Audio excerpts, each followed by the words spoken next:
Hi everyone, welcome to the lab. This is Zereth. Yeah, I'm off duty again. Real life gets in the way, and it gets in the way especially of me making videos for you guys. Sorry about that. But anyway, I dropped by the lab to make this video, because this video is going to make someone real happy. And maybe that someone is you. Or maybe you know a special someone who complains about gamepads. Gamepads are too expensive, or they're not easy to mod, or they're not good enough for arcade games, or fighting games, or retro games. Well, this might be it, so please, if you happen to know that special someone, share this video with that person. And if you happen to be that person, then welcome, you're gonna like this. If you don't, put the blame on me. The person who shared this video with you is a great person, with a great heart and the best intentions. So, yeah, this gamepad is the BSP Y04, fighting game controller in Chinese and fighting game controller in English. This makes me laugh.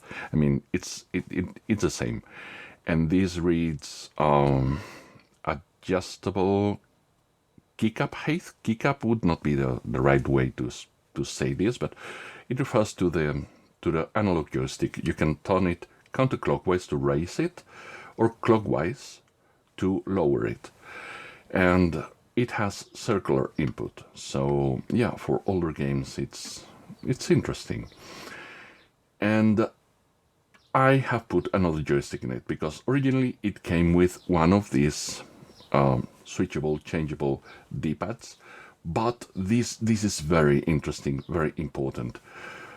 They have the same connection as the joystick caps used by Retroid, Ambernic, you know the type. You can find them in Etsy, and there are big ones like this one, or small ones like this one that comes from the RG406H by Ambernic. It fits. And yeah, you can go for a D-pad, or you can go for a joystick, pretty much like the Neo Geo Pocket Color, because listen to this. It's a clicky D-pad. The buttons are membrane. Yeah, it's loud because it's resting on the table. Now, if I take it in my hands, but still, it's easy to mod, it's easy to open and make it quieter. I haven't done that yet. If you're interested in how to make this D-pad better, quieter, whatever, you let me know. It also has clicky L and R, and instead of L2, R2, it has back buttons. Yeah, this can be muted too. But anyways, all these buttons can be configured. Great. And also, it can work in HID mode for Android, Switch mode, Xbox, PlayStation, and dongle, because you can buy it with and without a dongle. I would go with a dongle every day of the week, because the way I see it is better to have it and not need it than to need it and not have it. So that's the way I see it.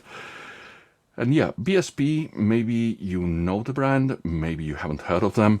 They're the guys that make this kind of controllers, gamepads. They're real stretchy. You can put big tablets here, and they're comfortable, they're decent, and they are inexpensive.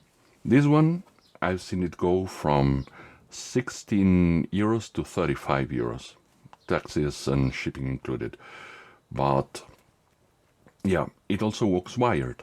For those of you who hate latency, even with a 2.5 gigahertz dongle, you can plug it through USB-C to your computer or other device, and it will work. But I have noticed that if I put it, the Switch in the Nintendo Switch position, it won't work with a PC.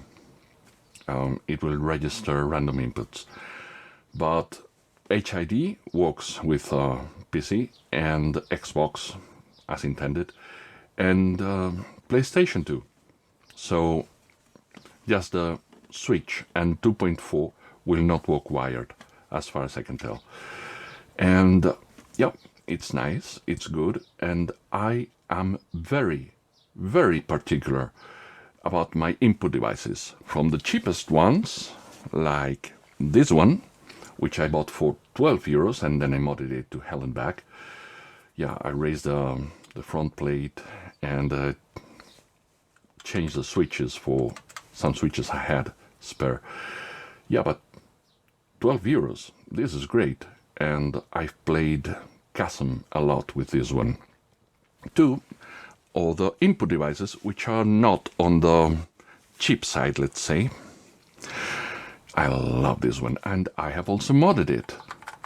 It's quiet, it's silent, the keycaps are not stock precisely. Yeah.